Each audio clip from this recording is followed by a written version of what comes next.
इसका मीम बन जाएगा ऐसे मत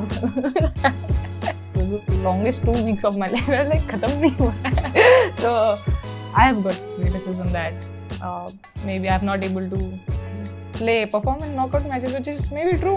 Me and Harry both are sitting and watching each other like अरे यार like I'm happy we won it for Juludi. But if I could iron out in next 1.5 years before the World Cup, it would be great. आप लोग छोड़ो हम भी नहीं ले सकते. Start.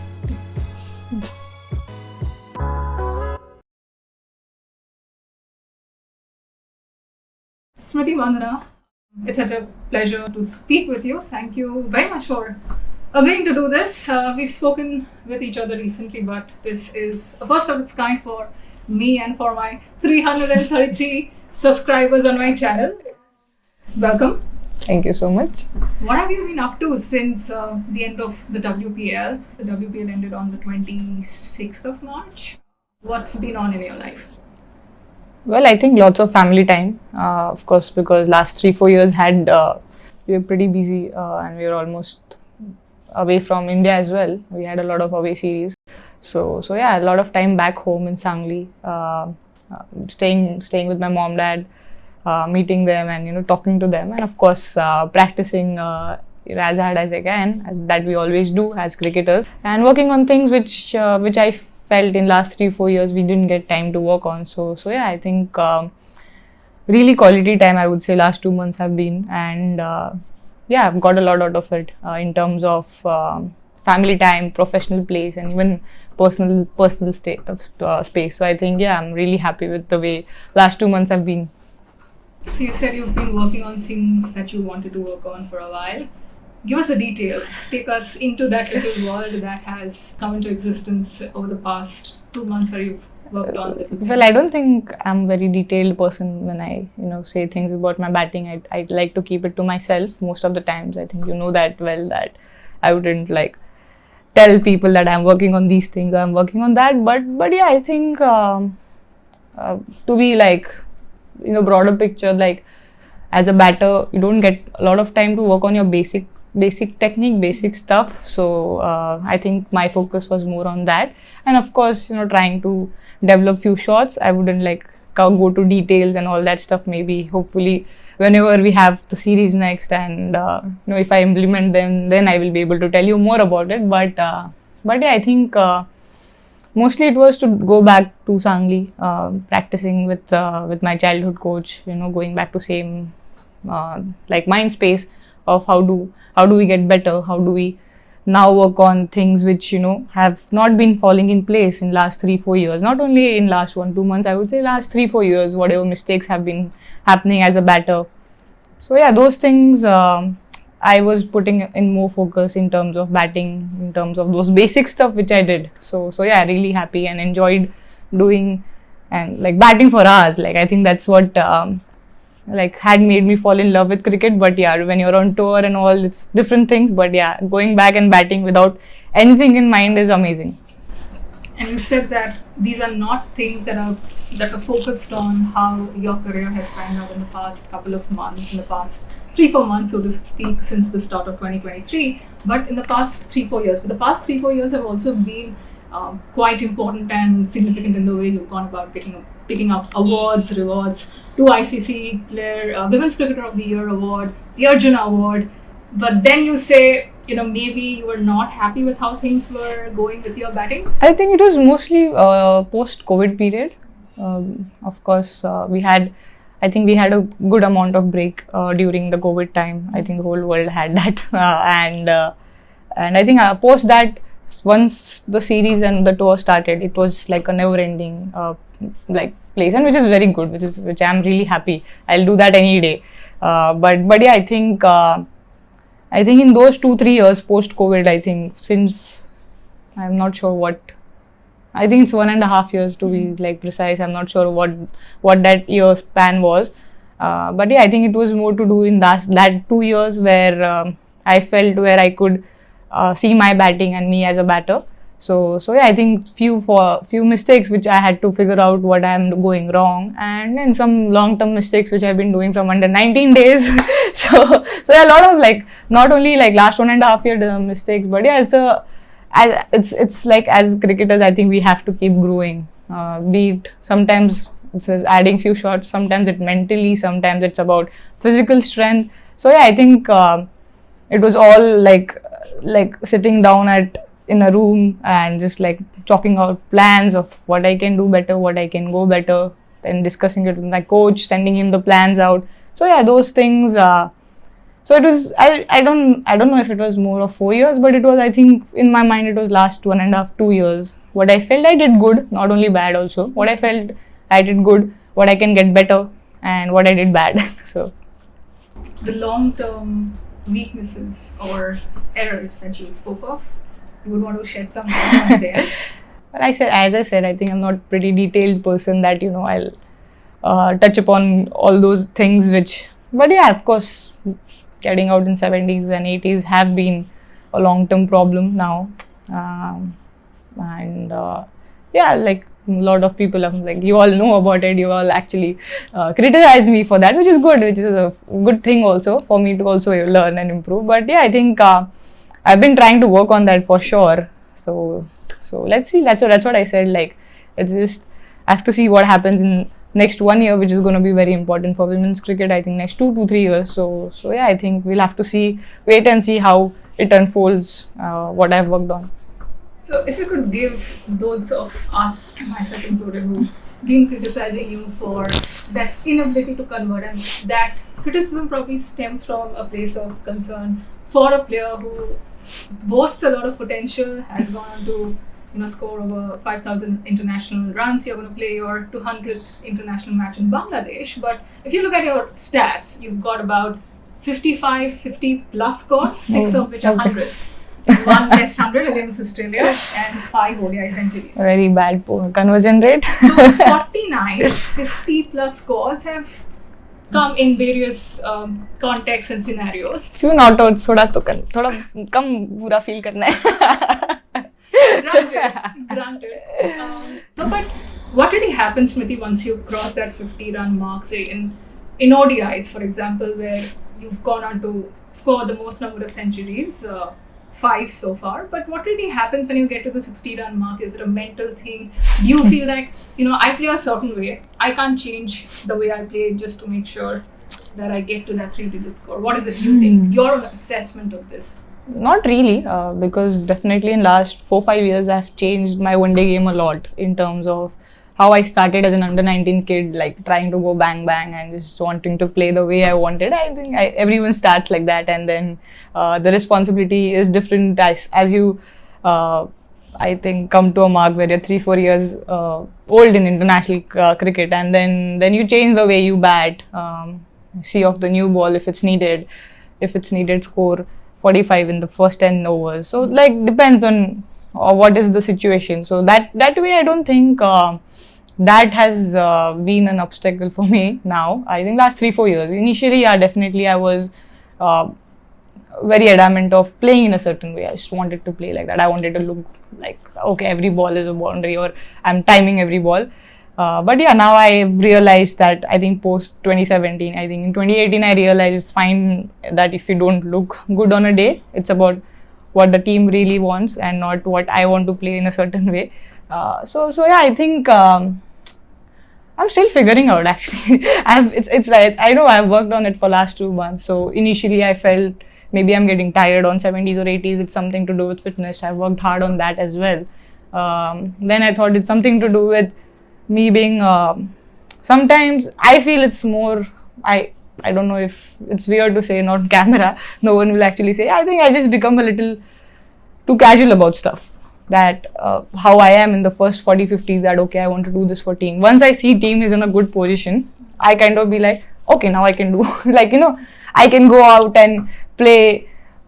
I wouldn't say I get out to stupid shots also. I get out to half shots. No, I would be really happy if I try and hit a 6 and I get out on a boundary line, which I don't hardly do. I get out to shots which are like cute shots. Cute shots. I don't know, like so, which is weird actually, because in my head I want to play long for my team. That is why I'm getting out on cute shots. If I'm wanting to play the way I wanted to, I would have got out, caught on the boundary line or stumped, like trying to step out or doing all sort of that things. But I don't. So So yeah, maybe it's two ways to go about it. Just play the way you played in the first 10 overs. Just, play the ball. If it's a boundary ball, you just play. Don't like try and play in a certain way or play long. Maybe that's one way to look at it. Or the second way is just being very adamant on anchoring the innings till 45th over on 40th over. So yeah, let's see how it goes. We have one day cricket, I think now again this year. We didn't have it a lot in last 1 year. So let's see how. We'll have to see which one works better. But yeah, I think it's more to do with me seeing the team in a good position, because initially you go and you say, okay, I have to bat. I want to do, I have to bat for the team. I have to make sure that this new ball is a little older for the other batters. All those things in mind. So you're in different focus. Once I see, oh, we are 100 for 2, then is where that I'm not getting the word. It's like that creeps in, where I'm like, okay, now I can complacency. Yeah, complacency. Yeah, maybe that's the word. So that creeps in. So I have to maybe. So I think post the WPL, I think I'll value the starts and reaching a place where I'm set a little more, because in last 4-5 years it never happened that I was trying to get one. So maybe now that it's happened, now I think I should value it more, and the complacency would be a little better. Maybe. Never knows. I said let's see. I won't speak too far ahead. But that's a lot of honesty for an on-camera conversation, which I really appreciate, Smriti. But it comes from somebody who is a very honest critique of herself, right? You journal a lot, you look back on your performances with the aim of not dwelling on your past, but to better yourself, right? There is that appetite, and you are an ambitious person. You come across this very level-headed person, but I know for a fact that you are an ambitious person who wants to create something good for herself and for her team. So with the 2025 ODI World Cup being in India, and we are talking ODI cricket, is that some kind of a goal you're setting for yourself? Because with the Bangladesh tour, you resume that IWC, the Women's Championship ODI cycle, and there is the World Cup in 2025 at home. First time in over a decade, and the world will be watching India, the Indian women's cricket team that has come so close to winning so many gold medals, World Cups. But is there a goal you're setting for yourself to iron out these creases that you've just spoken of?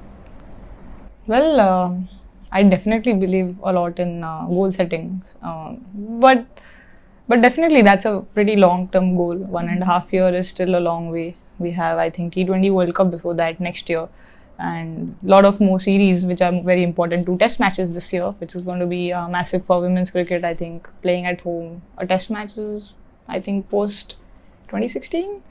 Yeah, I think we played one against South Africa. So I think it's more than 7-8 years. So yeah, I think definitely it's there, but I wouldn't say that I'm thinking from now that, okay, I have to do this, I have to do that. So, and I've never been that person that I'll put that unnecessary stuff on my own self, that this is what I have to be, or this is what I have to do.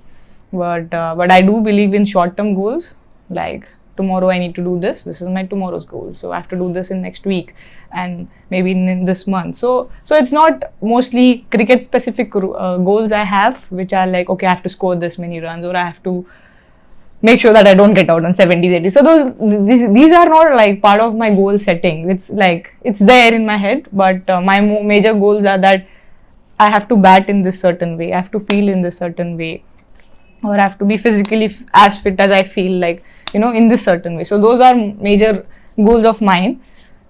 But if I could iron out in next 1.5 years before the World Cup, it would be great. But yeah, as I said, I think let's see. I think last 2 months we all have got time to work on ourselves. So let's see how we again assemble as a team before the Bangladesh series, and see where we all are at, and then take series by series.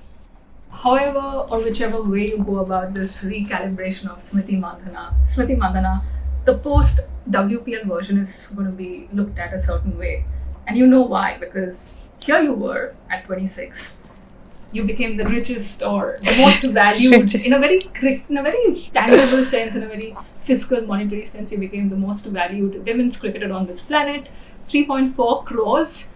And you had the most antithetical start to the campaign at WPL as Royal Challengers Bangalore captain. How do you look back on that whirlwind of a couple of weeks that were, the WPL in March, Smriti?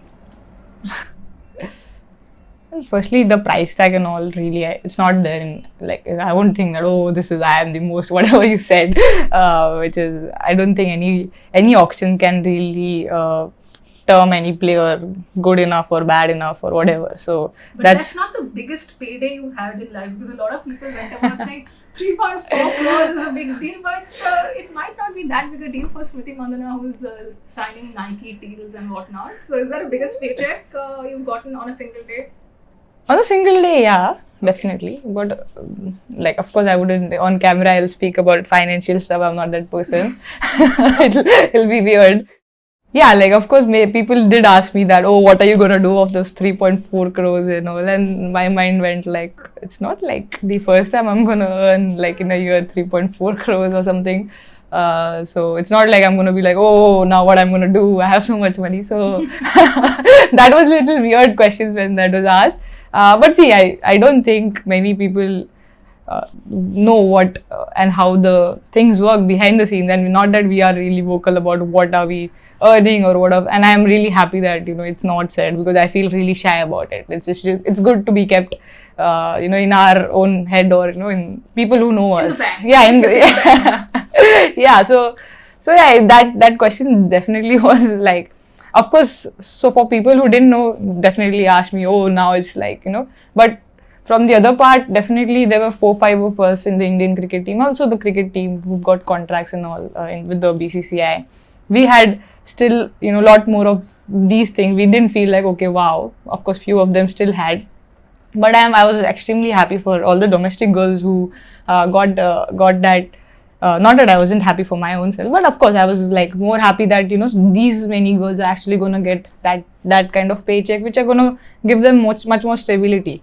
But yeah, as you said, I think that question did sound a little funny to me, and I tried to be a little what do you say, like, I tried to tell them like, yeah, whatever is there. But one interview maybe I cracked up. I'm like, it's not like, because I was asked like for that. I think post auction, I think for continuous 15 days, I was asked the same question. After that 10th interview, I just felt like,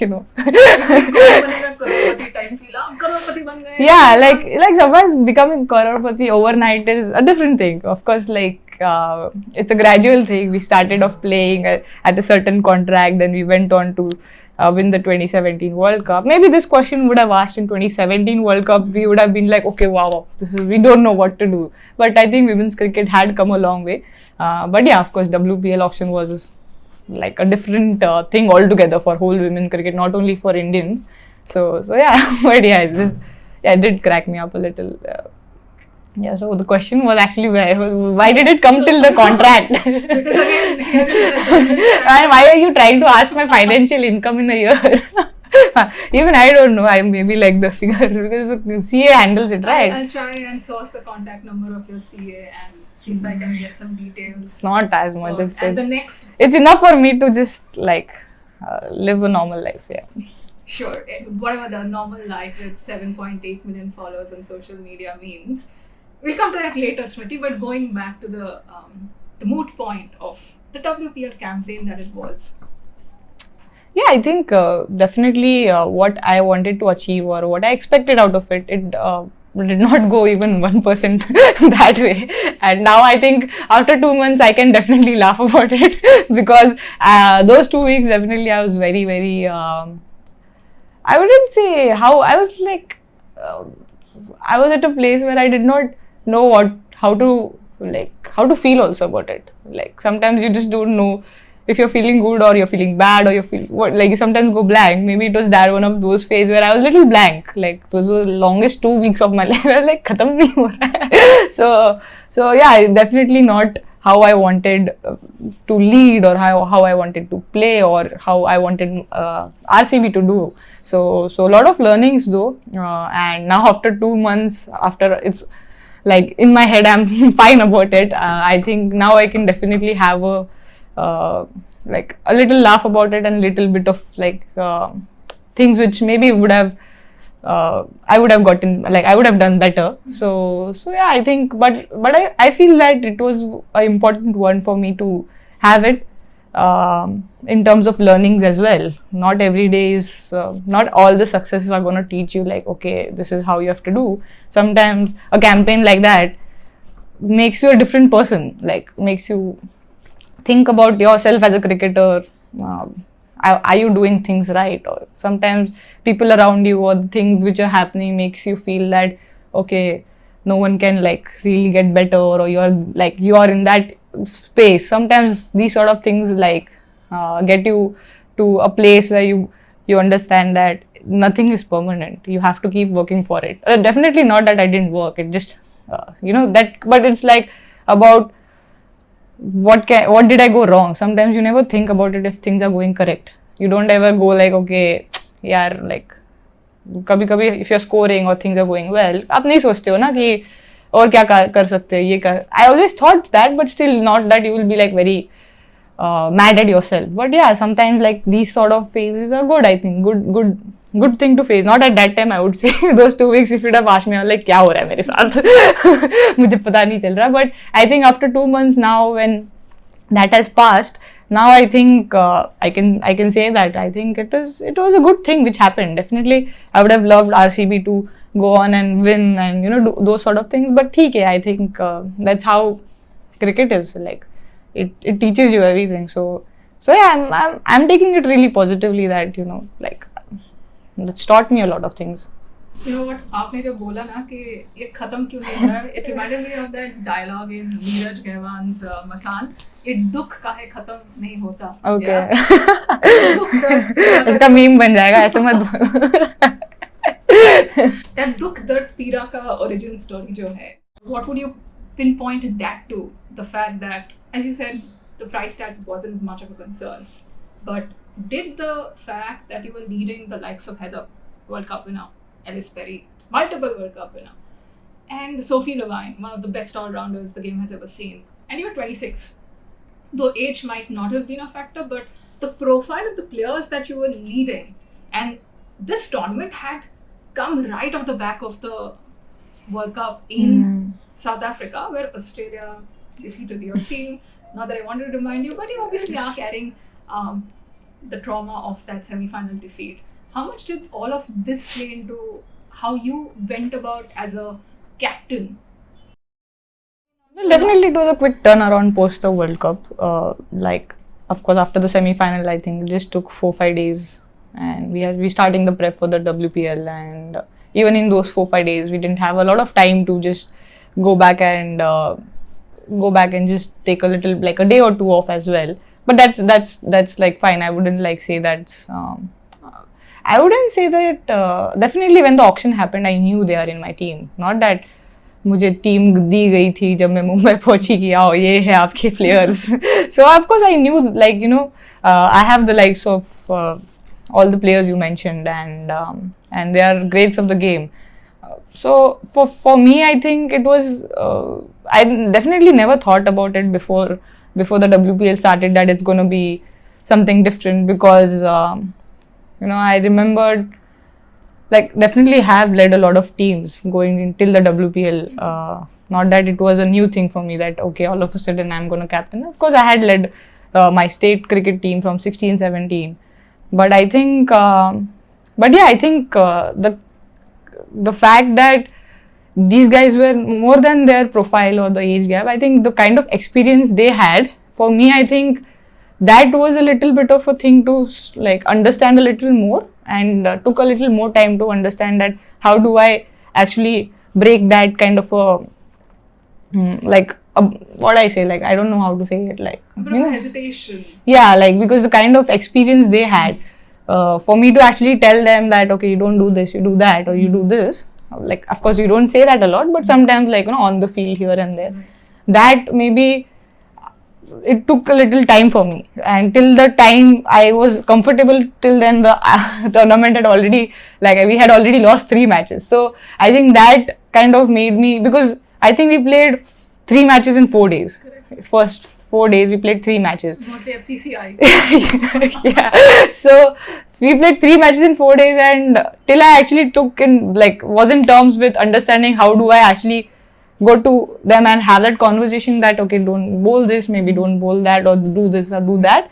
It kind of, you're already lost 3 matches. So that kind of made like me take a step back. Maybe if you'd have won 1 or 2 out of 3 also, it would have changed. Like, see, it's not about like I'm thinking, and definitely made me think the first time I was given the Maharashtra captainship. When I was, I think 15, 16, I got senior women's captainship, and everyone was like 8 years elder to me. I had played a lot of Maharashtra cricket, like state level cricket, and first year the same thing I felt. I was not understanding how do I, but definitely as I think I went into the second year of captainship, I got way better because I understood how do I actually talk to them or get everyone together.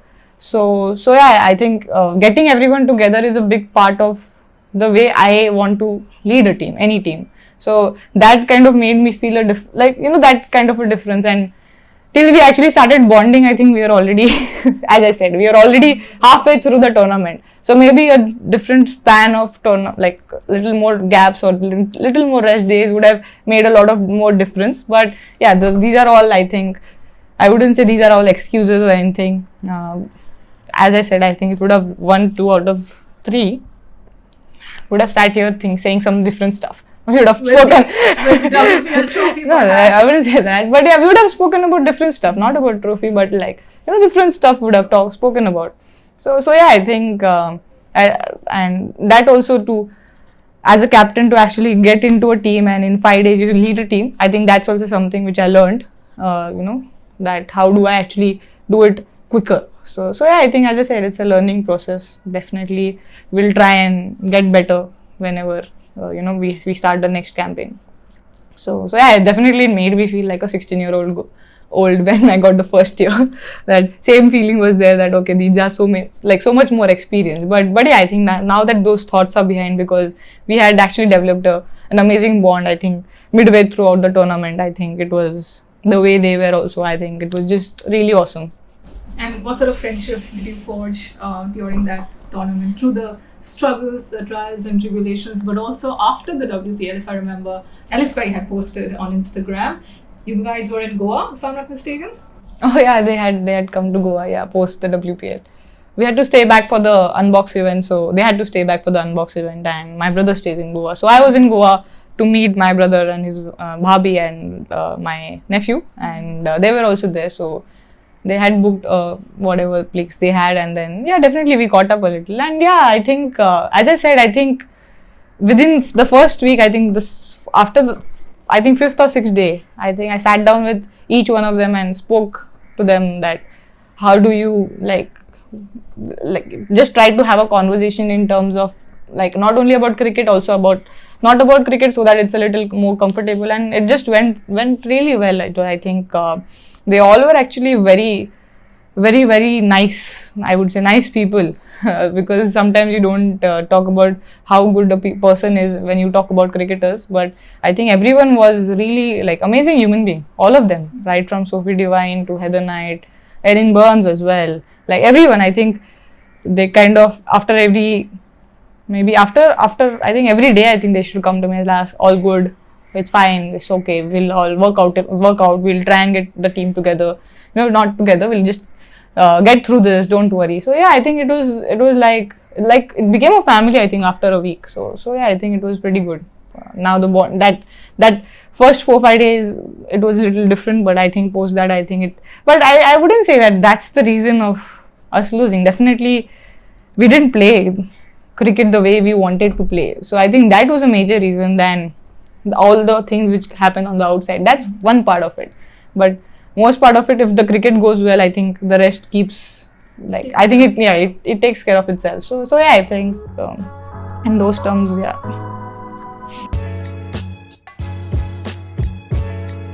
End of every interview we do say, please like, subscribe to Annesha's channel, and I always believe that you do good interviews, so hopefully keep doing that.